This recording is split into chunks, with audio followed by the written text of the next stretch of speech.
I got to the roundabout. The Yeah, roundabout. wanted to bring that up. The world's first underwater slash underground roundabout. Yeah, How I did they mean do that? Like, that beats anything I'll ever write. You like no music as well I'll ever release will be as important as that roundabout. Hey, I'm Baby Queen. Hi, I'm Katie Beza. Hey, this is Ram McMullen. Hi guys, Lara here. Hey, I'm Jim Koala. Hello, this is Dagny. And you are listening to Léim Thart. And you're listening to Léim Thart. And you're listening to Léim Thart. It's out now. I really hope you enjoy it. So enjoy.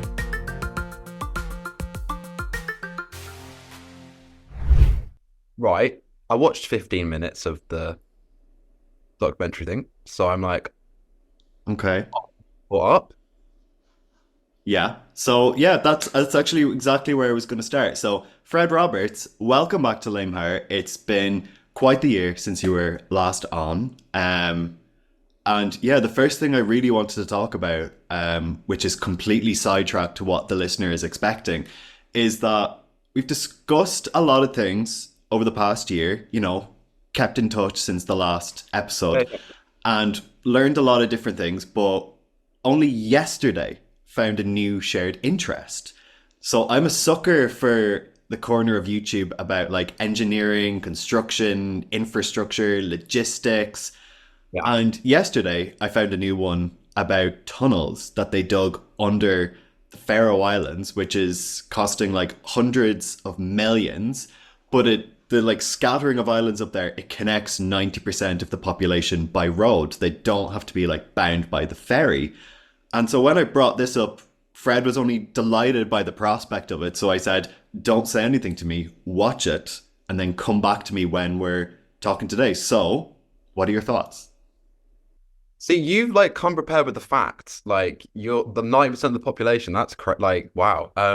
Yeah, is it the B1M channel? Like they like so many videos on that. Like, yeah, if there's any, it's like the tallest building in the world, or like any video that I'm instantly like clicking onto it. But yeah, I watched because it was only yesterday, so I was watching it like whilst making porridge. So I like got 15. I've done 15 minutes of it, and I actually didn't get to the point where like they explain how they're able to do it. Like, and do you know what I mean? Like, is there a part of the video where they explain like this is costing like so much money? How are they like? Yeah, that's where I got all this info from. It's from like the rest of the video, and it shows like the impact it has in terms of the time they meet residents, they meet the engineers involved. It's like half an hour long. It's like watching a full TV show. Yeah. It's amazing. Yeah, because like the first 15 minutes is mostly just like beautiful shots of like the Faroe Islands landscape and like I got to the roundabout. Wanted to bring that up. The world's first underwater slash underground roundabout. Yeah, how did they do that? Like that beats anything I'll ever write. You like no music as well I'll ever release will be as important as that roundabout. Yeah. And like and I did see like the explosives. Like I got to the bit where they like put the explosives in the holes, and then that's like how they create it. But yeah, I mean, cool, good for them. Like, just the idea of like an underground like water tunnel. Like, imagine if we could drive. Okay, we can on the train. Island. Mm-hmm. Can we? No, we can't. There isn't an underground water tunnel to Ireland. No, there was. Like centuries ago, or at least according to one of our most popular myths, there was like a walkway between like the north, like north of Belfast on the coast between there and Scotland, and it's now like the Giant's Causeway. A bridge. It was the story is that it became like a bridge that someone built between like Northern Ireland and Scotland, and it's now the Giant's Causeway because it was a giant. Oh, okay, so it is a myth. You're right. Yeah. Yeah, a giant built a massive bridge from Ireland to Scotland. Yeah, but I mean, I was only discussing last Friday, I think, with someone that you can now get a bus from Dublin to London. So you get on 8 p.m. in Dublin, get the ferry to Holyhead, and then you're in Victoria like 12 hours later. Wow. So I saw, I don't know where it was. It's somewhere like Switzerland, somewhere in Europe. There's a train that goes onto a boat. Have you seen? No. That was a new one. I was like, it's like this like old, it's like some sort of sleeper train that goes somewhere, and then you get another train, and on the boat are the train tracks. So like the boat like like goes onto the track, and then the train goes on the boat, and then it goes like yeah, because I think it's some sort of sleeper, so like you have your room, so like you don't want to like move whatever. But that was I wish I knew where it was, but that is a thing, and that's like that blew my mind. So That is so cool. Okay, I'm gonna put the Faroe Islands video in the show notes, so you know anyone. I would traditionally say the male audience, but anyone can be interested in this. anyone, They can anyone, watch it afterwards and send me on whatever that Swiss sleeper train is, and I'll put that down that might afterwards have been too. that might have been a TikTok, but I'm sure someone on YouTube has filmed that. Even if it's a TikTok, we can still put it But on. I want to see it. yeah, no, I'll send it. I will send it. But yeah, Thanks very much, Fred. So, it's been a year since the first time we spoke for your debut single, Runaway. yeah. Just starting to get to know you and your music, the message you want to put out. And since then, there's been a lot more. We just had one song to play with, and now we have a number of live shows, including 2 packed out headline shows, over 1 million streams on just Spotify later. We have a full EP now. So, like, what's been the highlight of the last year? Oh, the highlight. To begin with, I can't believe it's already been a year. Like, what's happening with time? Like, I don't know. Like, yeah, Runaway feels like I released that yesterday. Like, I feel like I was probably I feel like I'm in the same background that I was last time. Like, sitting. You are. You exactly are. I'm on the other side of the country compared to the last time, but you're in the same place. Yeah, this is my like Zoom background. Like, this is the one of the house. Yeah, I don't know. Like the highlight. I think 2 highlights.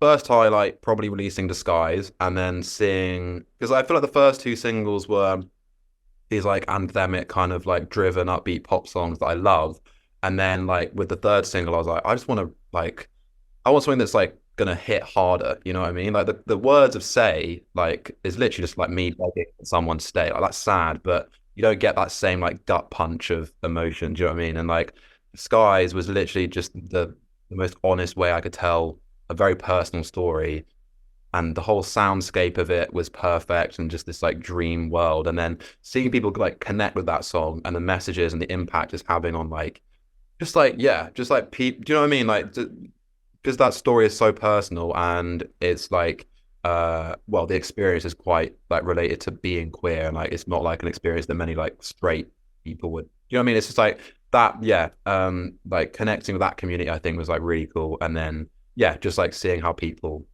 like, I don't know, like someone said like it gave them words to describe how they're feeling, do you know what I mean? And that's just like as big as like anything ever, you know what I mean? That was like one highlight. And then the second headline show in March, like, was just like, so you came to the first one, which was sick. Like, loved that one. But it was mostly family and friends, and I just released a second single, I think, and you know what I mean, like no one knew the rest of the songs. And the one in March, it was just this packed out room of like people I'd never seen before. I was like, where have you all come? Like, who are you? It's like a long like process of I don't know. Like you can see the numbers online, and like it's sick to see that. But when you see it in person, and then like there's someone crying over, and it's like, well, hold on a minute. Like I'm not just like, this doesn't just exist on my phone. This is like people, like the same way that I listened to music and digested it and cared about it. People are doing the same thing, and that's the craziest part of all this, is just seeing that in real life. And so that March show, I feel like that was my first like proper show. Do you know what I mean? And like it's always gonna like have a very special place. Just like the safety in that room, and just like the niceness, and people started queuing at like 2, and I was like, what is happening? Like, this is crazy. So it just and people made friends. Like it was just so nice. It was So that was probably the highlight of the last year, and that was only in March. So For sure. And I think it was a good timing that you put Disguise out when you did, because it really suited the fact that it got dark very early, and you could be walking home under a street light, and the coldness is getting in. And I know it's not on the recording, but we both discussed having been to Berlin in the height of winter. And I can actually imagine now walking around specifically Berlin listening to it. Yeah, well, so I went to Berlin for a week of writing, and at the end of the week, the song came out, and I was working with a friend, Pablo. We went out in the evening, and like, it was like -1 degrees, and just walking around the streets and like listening to the song. And I was like, yeah, this is the world that the skies come from. You know what I mean? It was like snowing on the trees, and yeah, I don't know. I just love that song so much, and I feel like Naive captures that same like essence almost. You know what I mean, it's like I mean, I like put on Twitter the other day that my fourth streamed artist is myself, and like Yeah, I saw that. what people like react to that. Like, and then one of my other friends is like number 6, and he was like, "I'm your number 6 most artist of all time," and I was like, "Yeah, like, I don't just love the music." But yeah, I don't know. It's probably just from Naive. Like that song and the ooze at the beginning just take me back to like a certain place, which I love. So, well, I don't love it. Definitely a sucker punch. Very sad song, but I love to feel that emotion. You know what I mean? Like it's the saddest song I've ever written, but just I love to dwell in it. And these all have come together on the Sound of My Youth EP. It's brand new. And I remember your first show back in Soho in September, where we met in person for the first time. I remember even in like the height of the sort of getting caught up in the atmosphere of it all, you still were able to like for a second quiz me about what my favorite songs were. And not to take credit for your A&R, because they're clearly doing a good job, but I remember specifically alongside Runaway and Say, which we all had, I didn't have names for them yet, but I was like, Naive, Disguise, Sound of My Youth. And that has become the track list now. Yeah, definitely the September show. I feel like I think I knew by then that Disguise was gonna be the next one, but like Sound of My Youth, after playing it on that night, and I think it was the last song I played. It was, and building and building and building, and then I just like I'd never felt so connected to, you know what I mean? Like that song, and everyone loved it. And then I went to Germany the week after and played 2 festivals and played it there, the same set. And again, it was just like, it's just a song you throw yourself around to. You're not really sure what I'm talking about, but like it's, you know what I mean? Like you can either just like the chorus is just this euphoric like release of emotion, but it's got these lyrics that aren't just a throwaway. But like I don't know, I just like the fact that you can probably choose between like how you're feeling towards a song. You know what I mean? Like you don't have to like that one. Like you can just But I like the mixture. For sure. And I saw like when you announced the EP, a lot of listeners were very excited, especially after your second show just in March, which was, even bigger and even more sold out than the first one. And I suppose that song is just a really energetic one, as the title track. And you said in the notes that I have that you went to LA immediately after releasing Runaway, but I also remember you went to LA like the day after we recorded our last episode. Was this when you wrote Sound of My Youth? Yes. I went to LA in May last year. That last one, was it May? I don't know. It was around this time last. Oh, it was when Coachella was happening. So it probably would have been like straight, or maybe I just missed it. But I went. I would have had Runaway out. Went to LA. I can't remember the order of it. Anyway, but I think I had the first song out, and then it was. I wrote Sound of My Youth like a week. I think I was there for like 7 days, and on the last day of writing, my producer and this writer we work with, Anthony, like this quite like a frequent collaborator, and who has like a Grammy and an Oscar and everything like that. He does. And he's modest about it too. So he actually is. And they were both just like, let's just write. And because the whole week, like Andrew likes to push me and like take me into different directions, and that's great. Do you know what I mean? And like exploring different paths that we can explore. On the last day, it was literally like, let's just do what you want to do. And then Sound of My Youth is, I feel, exactly what I still want and what I wanted Fred Roberts. Like that is the song that sums it all up. Do you know what I mean? It's like, I love these big anthemic songs like the Killers, but I love the storytelling of Troye Sivan, and you know what I mean? And I feel like that song is like a perfect embodiment of that. And And has this message of sort of not being too hard on yourself and that you are still kind of trying your best and just keeping the perspective that not everything is perfect, and yeah, it's just kind of accepting things. Yeah, I mean, I don't know. I'm the worst at taking my own advice, but I love to give it. Oh, Uh, same. yeah, but yeah, Sound of My Youth is just well, it started off with this like letter to my younger self. Not letter, like I'm still singing to my younger self in the song, but it was just like you're running from failure, like you're just doing everything too fast, you're gonna trip up and make a mistake. And as you get like through the song, it's just this like realization that like everything repeats itself, everything has a cycle, and the chorus I just wanted to be like I'm still dancing to the sound of music. Like it's just this fun, like like I'm still making the same mistakes. And yeah, I'd like to think I'm less hard on myself, but I don't know, I have a personality where I just like want to keep on like bettering everything, which is good, like to have that ambition. But I think yeah, from writing that song and like unpacking that, and yeah, it's definitely being like, no, Fred, like it's fine, it's a journey, you know what I mean? And I think like that's the important thing I'm trying to like focus on, is that it is a journey, and it's not like, it would be weird if everything was perfect straight away. Like I wouldn't buy into that.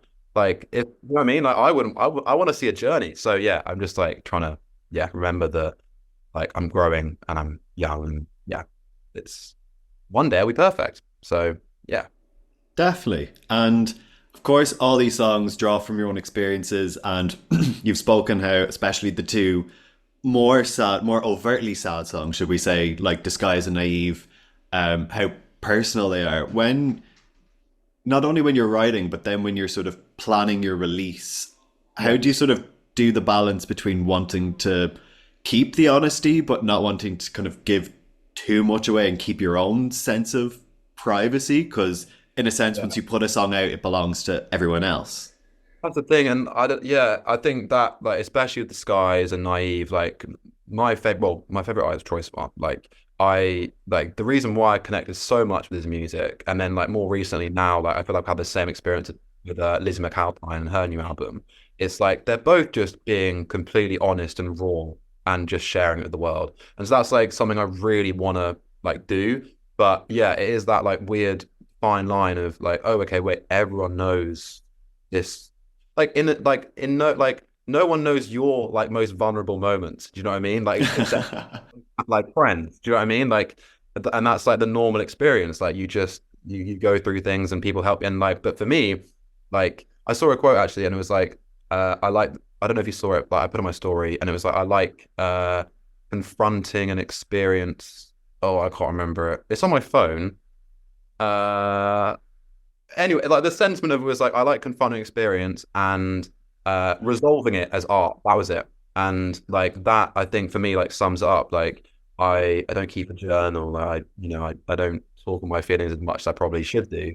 And having like songwriting and putting it all into that, and then boxing it up, and especially like Sound My Youth, like I feel like I really have just like boxed it all up and like packed it away. So that's been really therapeutic. But yeah, it's weird like explaining what the song's about, and then also I feel like Naive has changed its meaning, like as songs do, you know what I mean? Like I wrote that song 2 years ago, and obviously like a lot's happened since then, and yeah, like that's been another like thing to navigate. And just yeah, because like I want to be open about it, but I don't want to, like when I was singing it in September, I like nearly started crying. So it's like finding that balance of being open, but yeah, not breaking down.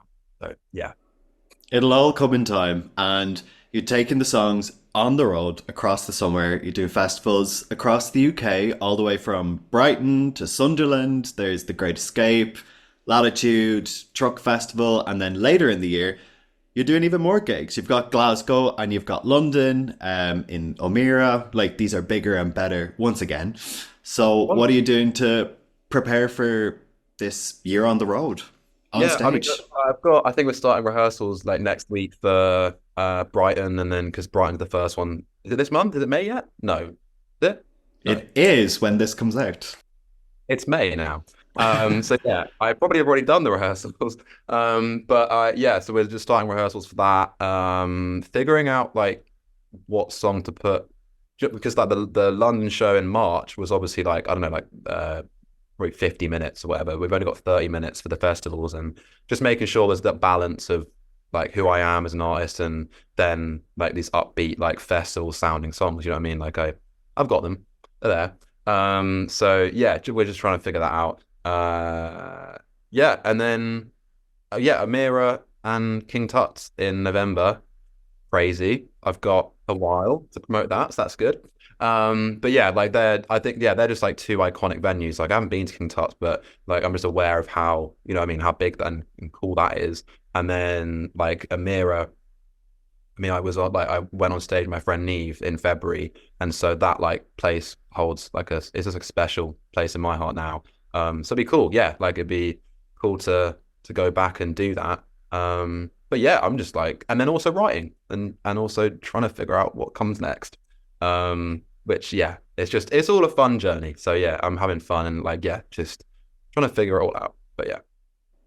Great. Big year ahead. Loads of music and festivals and just everything associated with music, I guess. Music and underground tunnels. That's my year. Music and underground tunnels. Thanks so much for coming back on Fred Roberts. And yeah, see where the year takes us. Yeah, no, I loved it. Thank you.